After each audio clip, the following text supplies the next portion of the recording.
So we've got some homework to go over, some of these 3D moments and such. Okay.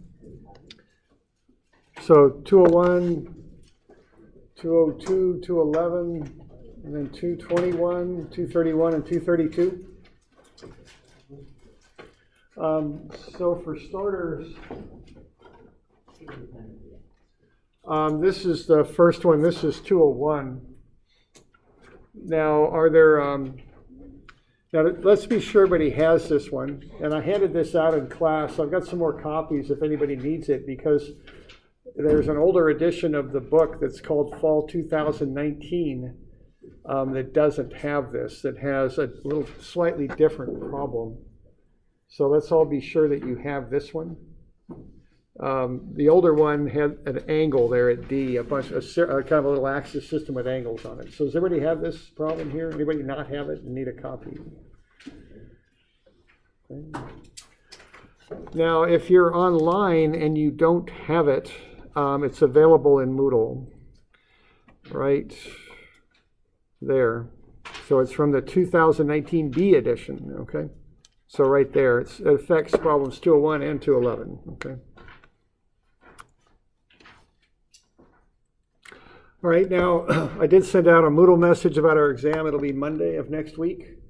For those of you that are online students, I did put a note in there that if you can't make it Monday from 1 to 2, just contact me and we'll come up with some other arrangement, okay? Because I know some of you that are taking the class online, that may not work for you. So you can get a hold of me and we can figure out something else that will work, okay? All right, now these 3D moment problems are very standardized in how they're approached. So we want to get very regimented and just kind of walk through and knock through them. You know, I'm quite sure one of these will be on the midterm. It's a pretty important part of 3D. So, you know, I'm sure that there'll be something like this on a midterm. So be sure you can do this. I thought maybe we'd just go through 201 if that's all right, and just in detail. 202 I might leave you to do, okay, unless you have specific questions on it. It's kind of what I'm thinking, okay. Okay. So let's have a look at 201, the new version in the 2019B version, okay?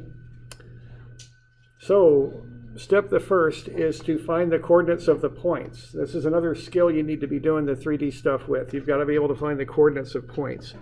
In this case, A, C, and D. So there they are, 1.6, negative 1.7, and 2.4 for D. So what I'm noticing is that's in the X direction, so that's first. We've got 0.5 and 1.2, so that gets us to 1.7 negative in the Y, 2.4 in the Z. C is 0 in the X. Notice there's no dotted line that's parallel to the X-axis that gets you to point C. Negative 1.2 in the Y and 0.4 in the Z. And then point A is negative 1.2, 0.6, and 1.7. Okay? So those are the coordinates. Now when you're doing this, check them twice, because you know, if you go through the whole rigmarole with the wrong starting coordinates, of course that's gonna be an incorrect answer. So you do want to be sure you're starting with the proper coordinates, and it's worth a second look. Okay.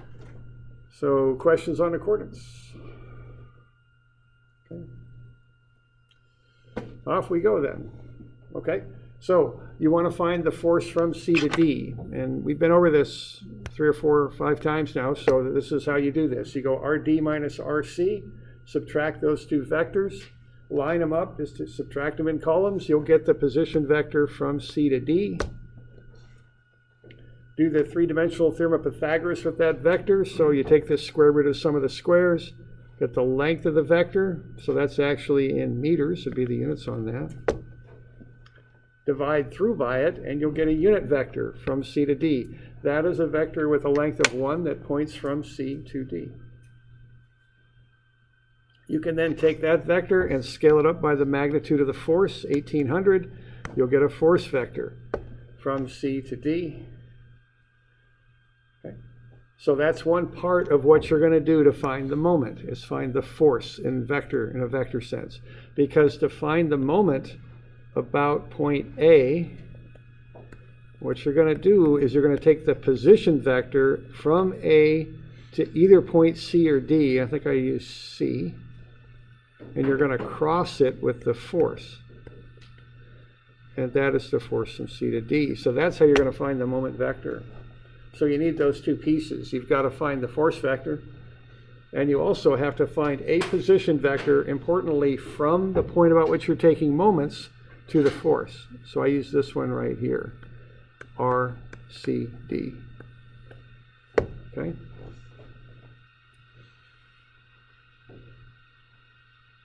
You got any questions on that?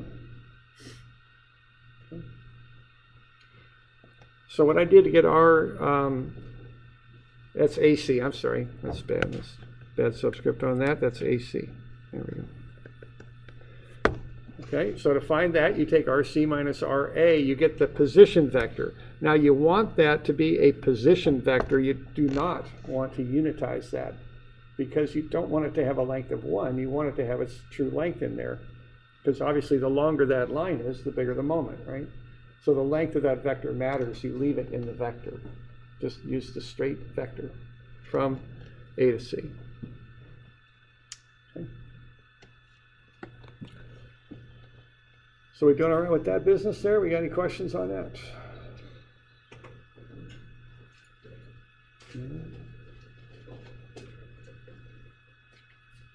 Okay.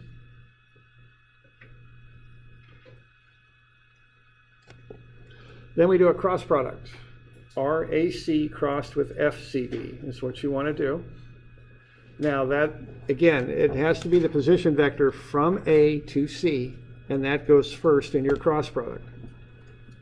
So as I've mentioned, I put it in a determinant and do that, but I give you a formula quite like that right in your formula sheet. So have a look at your formula sheet, so you know where the stuff is on it, okay? And that's on the lower left-hand corner, I think, left-hand side somewhere. That formula's right there. That's how you take a moment. So R comes first, F second, and as I've mentioned, I cross off the first column, top row, and cross what's left, so negative 1.8 times 1380 minus negative 1.3 times negative 345. And then once I've done that, I take out the middle column and the top row and cross what's left, and this is a negative, so the J is subtracted, minus 1.2 times 1380 minus a negative 1.3 times 1104. Uh-oh, that doesn't look good. That should be 1104. Let's hope I didn't bust this all the way through. We'll have to have a look at that. Okay, and then we've also got then the last component. I will cross out top row, first column, cross what's left. So 1.2 times negative 345 minus negative 1.8 times 1104. All right. So when we put all that stuff together, here's what I've got. I wonder if I've got a bust in that thing. Does anybody know? Offhand. Has anybody done this one? You know the right answer. Good. Okay, so that's a good answer there. I just had the wrong number written in here. Everything else is okay. It does work out to be negative 3091J. So there's the moment vector, okay, by doing the cross. Then I'll take the square root of sum of the squares, because a moment vector is like any other vector. You can find its magnitude by doing the theorem of Pythagoras. Okay, and I get 4542 Newton meters. So that's the magnitude of the moment of that force CD about point A. Do we have any questions on that?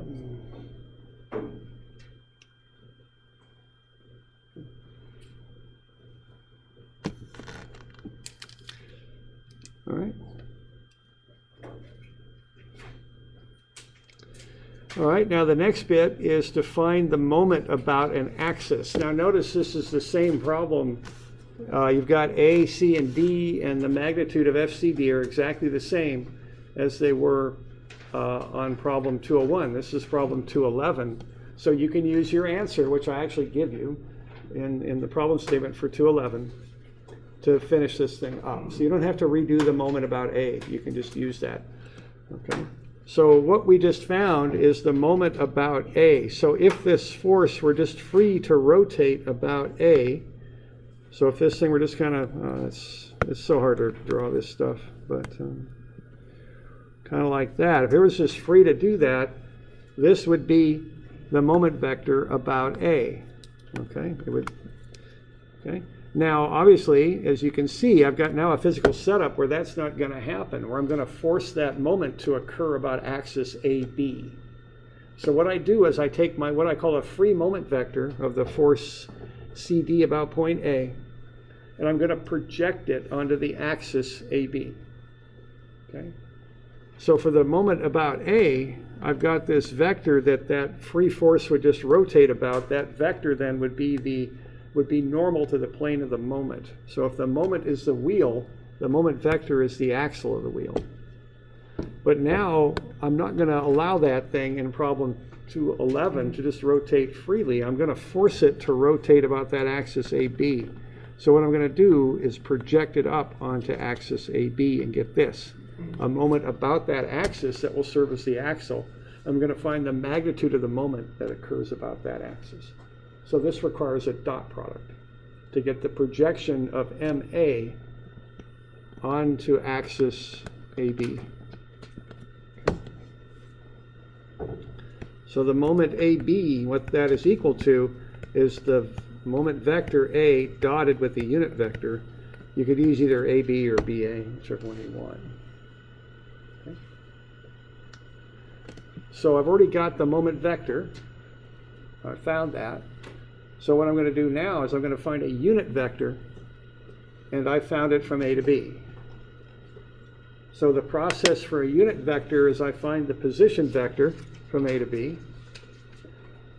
So I take RB, 1.5, 0.2, negative 0.1, minus RA, minus a negative 1.2, 0.6, and 1.7. And then I'll find the position vector from A to B. Now that has a length in it that I don't want. It's 3.27 meters long. I want to take that out. So I'll divide the position vector by its own magnitude, and I'll come up with a unit position vector.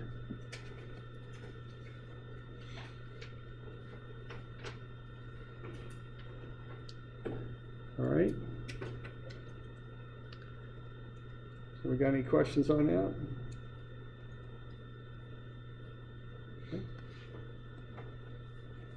So that gives me a unit vector that goes from A to B, like that.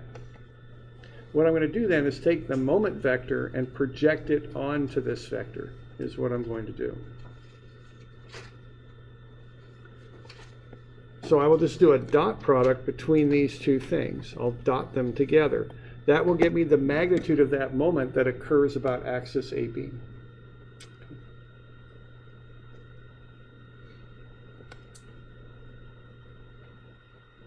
Okay, so I've got that unit vector. I'll dot it with the moment vector.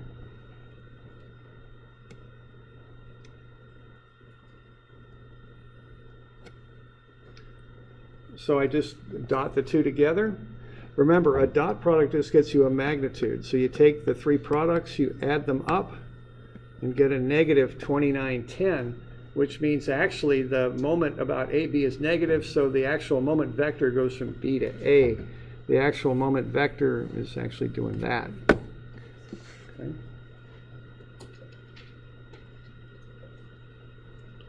If I want to find that moment vector, what I do is I take the negative 2910 and multiply it through the unit vector from A to B.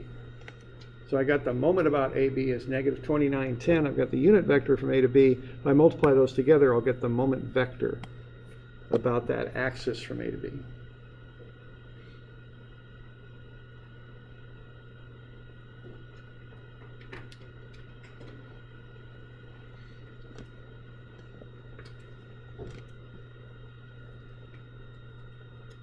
Okay, so we're doing all right with that?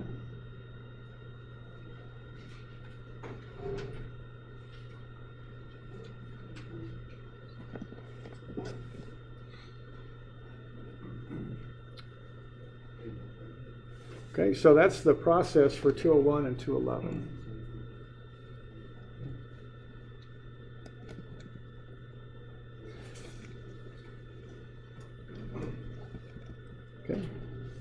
So that process, especially on 201, you want to be sure you can reproduce that, okay, and do that, because that'll very, very likely be on an exam, okay? Being able to take a moment about a point.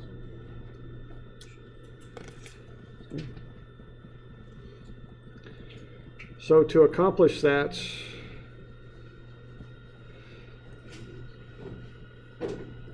what we did is we found the force vector, we found a position vector from point A to C, and then we did a cross product.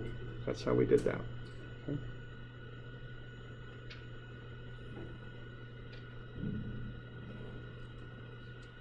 Okay.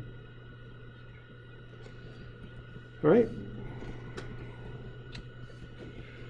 Now let's see here. Sorry for jumping all over the place here.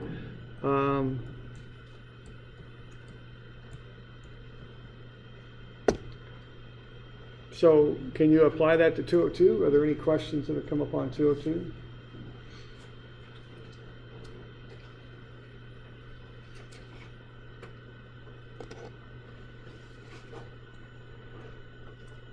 So on 202, I'd like you to do it two different ways. Use two different position vectors.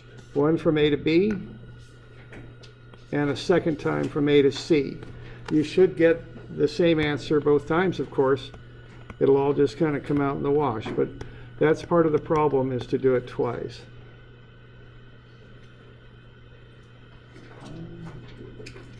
So we got any questions on that?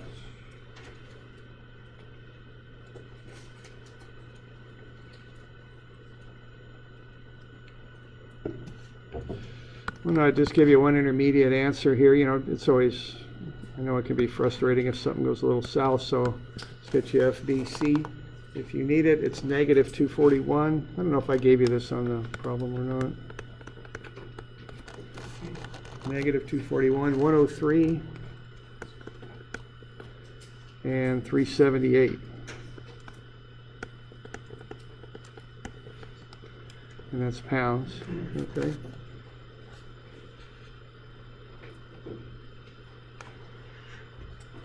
All right.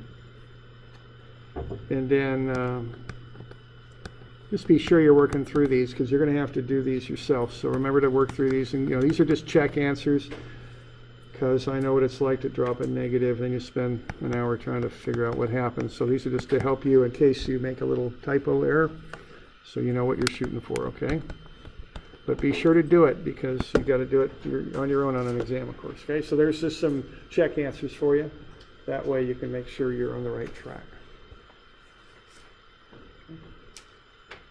So we got any questions on that?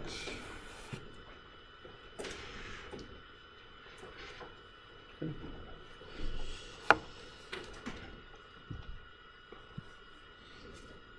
Okay.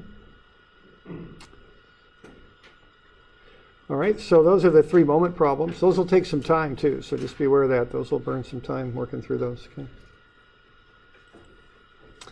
All right, we've got some other stuff that's come and due also though, right? 3 others? So let's have a look at those.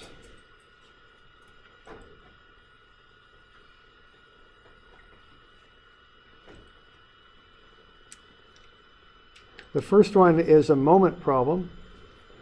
And it just involves a couple, as we call it, or a pure moment might actually be a better way to describe that. So we've got a hole saw there, and we've got these 2 couples that are being exerted by a hole saw that are going different directions, okay? And that's a jig there, and so those moments are going to be applied. Okay.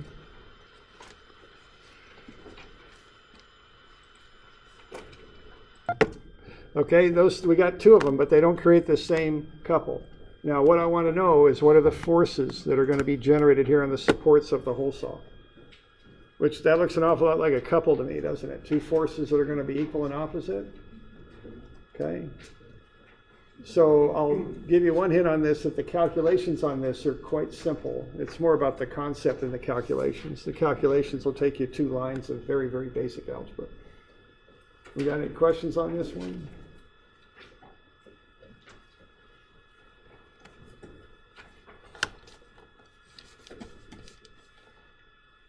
Okay. Yeah, okay.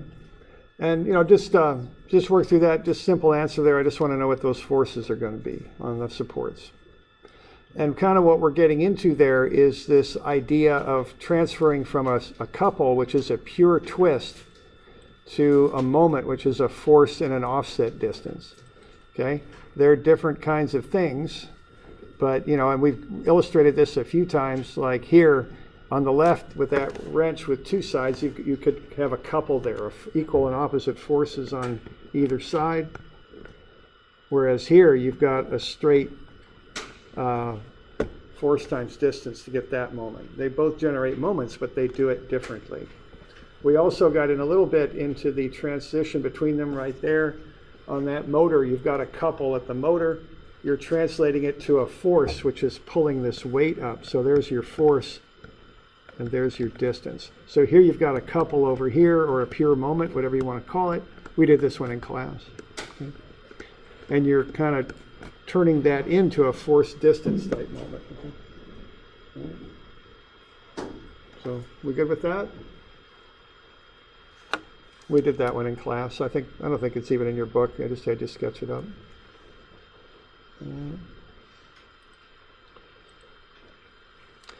All right, now we got a couple others that are resultants.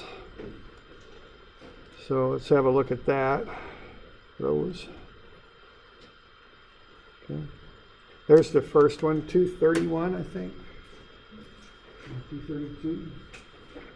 So this is what we were doing with that when we were working with that sign that I had in class, applying all the different forces and things to it.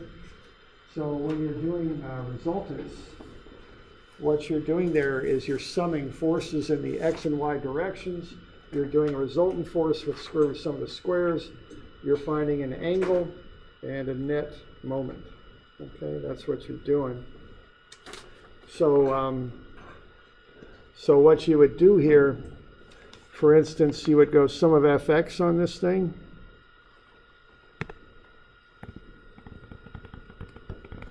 And to do that, we want to find the resultant of those forces at A. That would be cosine of 40 times 7 kilonewtons. Then minus cosine 58 times 4 kilonewtons. So you just use trigonometry and add up the sum of forces in the x and y directions. Plus 3.24 kilonewtons.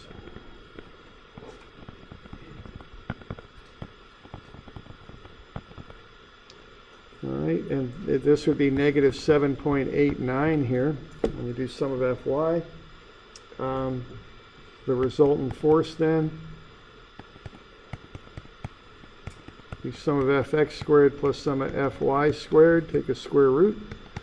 That'll get you the resultant force, and that's 8.53.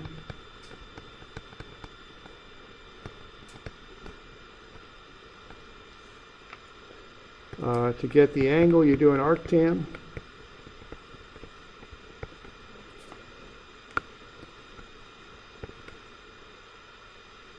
And that should come out to be 67.7 degrees.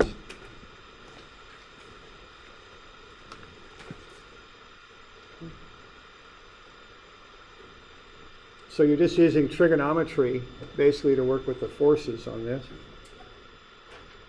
Okay.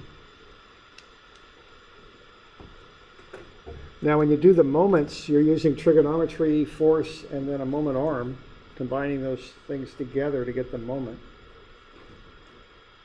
So if you want to come up with the moment, what you would do then to get the sum of moments about A is you would go minus sine 40. That will get you the y component. That's the opposite of the angle. So what you're doing, you're finding that component right there. Times 7 kilonewtons. And then times 3 meters. Minus because it's clockwise about A. Okay, you're going to have a second term there. Add them up, you'll get the net moment about A, and you should get negative 27.1 kilonewton meters when you sum everything up.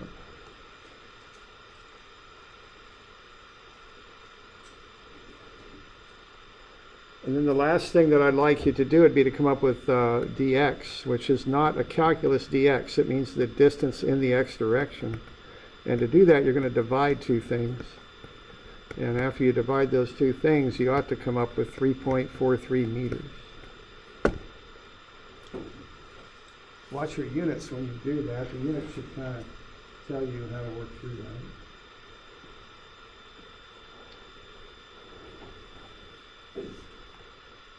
We got any questions on that?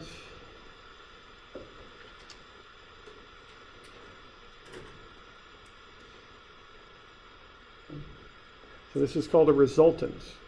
What we're doing here is we're taking that force system shown and we're breaking it down to one force at an angle at a particular location, and then we're also finding a couple at that location. So we're taking a potentially complex system and breaking it down to one force and one location and an angle. Okay? And a moment, perhaps, a couple as well. Okay. So that's kind of on the x-axis, so to speak, because that beam's horizontal. So questions on that? Good. Questions on the next one? This one's a little bit more complicated. You got a couple there at A, you got a force at A, you've got a hydraulic cylinder force at B, and you got the cable. So we got quite a few forces going on there. Do we have any questions on this one?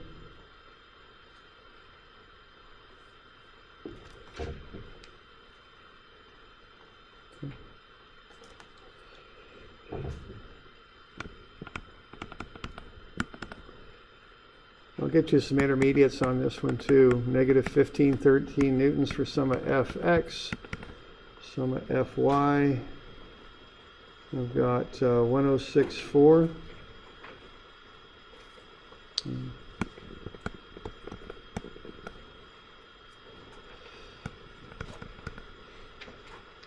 Sum of F, let's call it, we'll call it Fr maybe.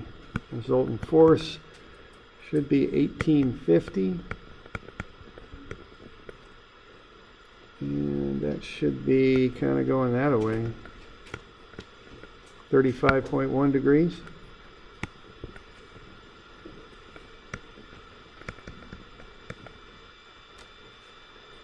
Sum of moments. I got 4529.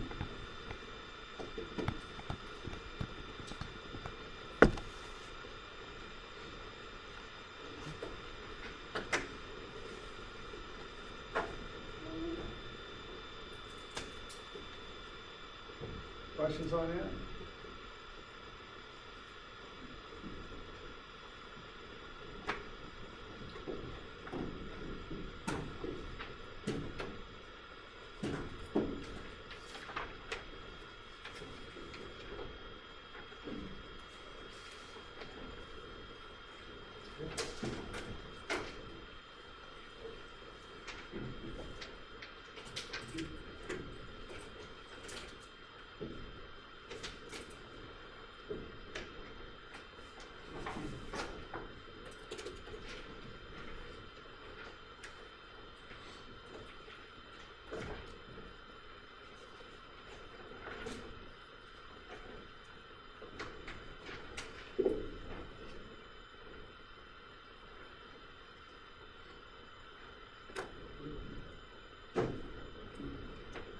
That's just a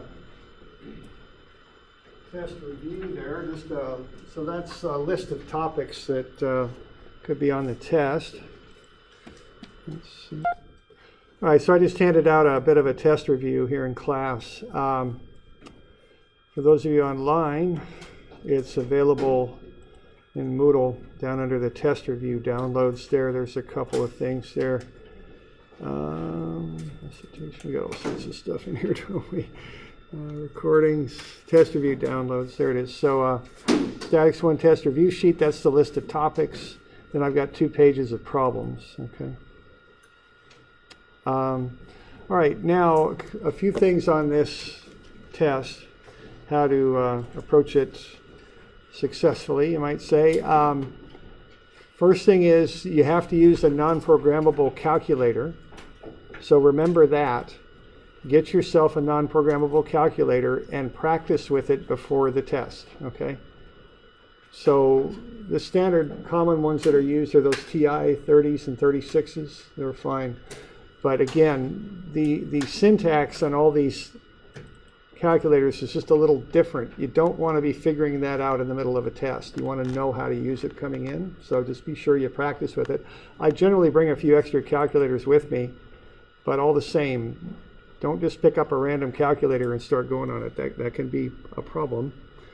I'll give you a new formula sheet, okay? So,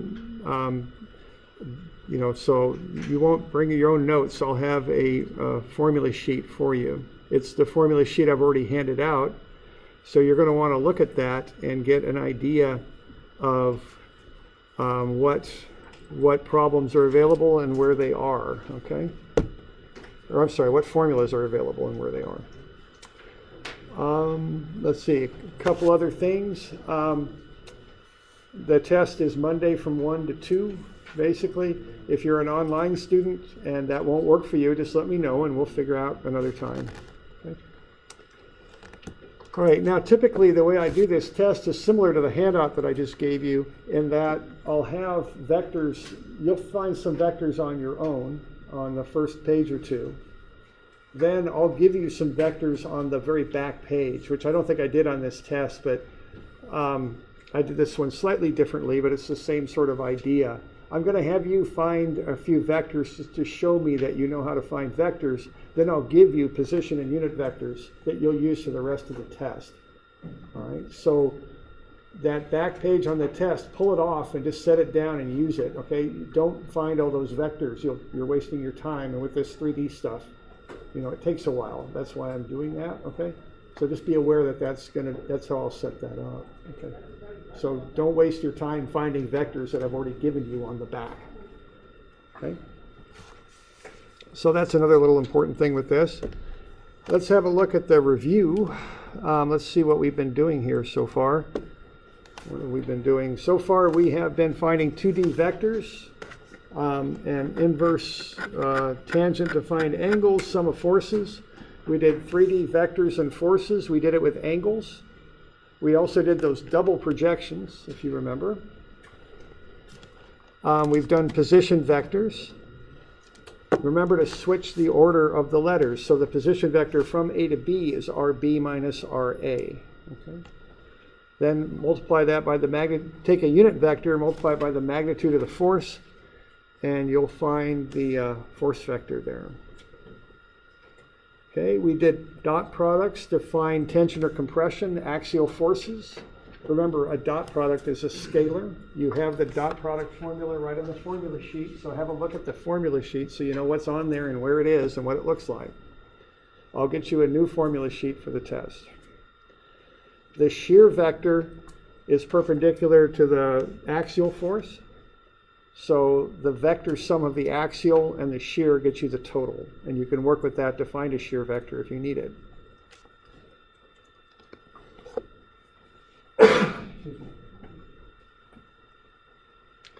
Okay, we did 2D particle equilibrium. Some of fx and some of fy are 0. We did 3D particle equilibrium, which is handled more like a vector type problem. We did 2D moments and 3D moments. That's what will be on the test. All right. Now, why don't we look at some things that I am sure will be on this test. That means I want you to know them because they're important. For sure you'll do position vectors. If my pen would work, which it isn't at the moment. Let's do that. That'll probably work now. Well, now it's still not working. Come on now. I need a pen here. There we go. There. That'll be on there. I'm sure you'll do a dot product on here somewhere. And I'm sure you'll do a 3D moment on here. Okay. So for sure you want to know how to do those things. Find a position vector, find a force vector. I guess I could add that for both of those things. Find a dot product to find a projection onto a line, and do a cross product to find a moment. Okay. So for sure those things will be on there.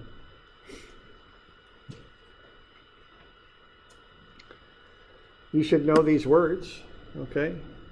The difference between scalar or magnitude and vector, those mean different things, right? Vector means a Cartesian XYZ vector. Magnitude means an amount, a total amount. Okay? So know the difference there. Know what projection means. Tension and compression. Those are both axial forces, right? And then shear. You should know those things. You should know what a component is. If I want to know an angle with a given axis, I won't say find alpha or beta. I'll say find the angle with this such and such an axis. You should know what alpha, beta, and gamma are. Know what I mean by a moment about a point and a moment about an axis. So those are words and terms that you should know. They're listed on the topics list there in the upper right. Okay.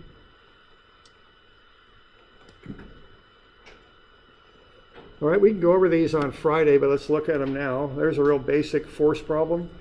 You got the three angles, you got the force, you should be able to find the Cartesian vector. The next one, that's a double projection, right? You need to identify it for what it is. You got to know what those dashed lines mean. You need to see that you've got two angles to get to the y-axis, not one, but two.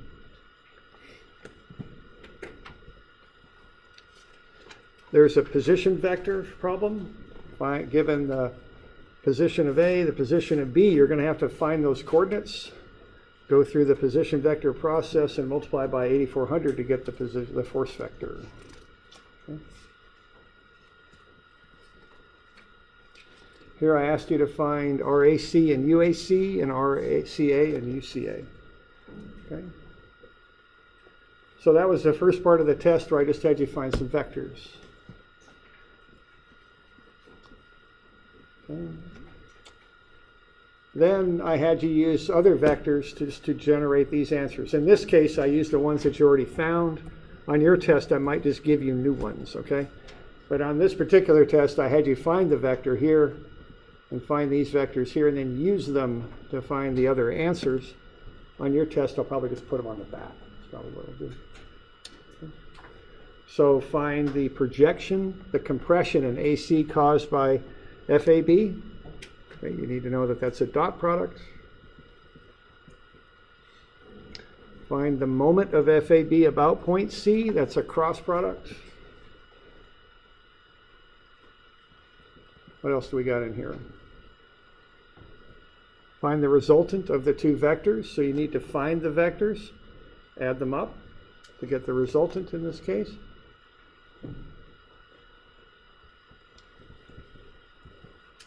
And there's a 2D equilibrium problem. Okay. So those are the ones, those are just random problems from old tests. You'll notice they're not even numbered sequentially. I've kind of pulled them randomly off of old tests, just to get you an idea of what's on these things. But be sure to go through that list and know how to do the things on the list. All right, if you have questions on these, I can take them on Friday. Do we have any general questions? We got just a couple minutes here. Is that anything?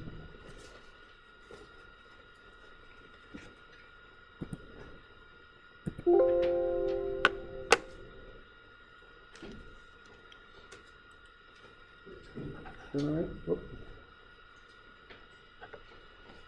Okay. Good. All right. So that's coming up Monday. Okay. We'll go over these. If you have questions, I'll take them on Friday on this stuff. Okay. Homework's due tomorrow. Oh boy. Okay. There we go. Okay. We'll call it good.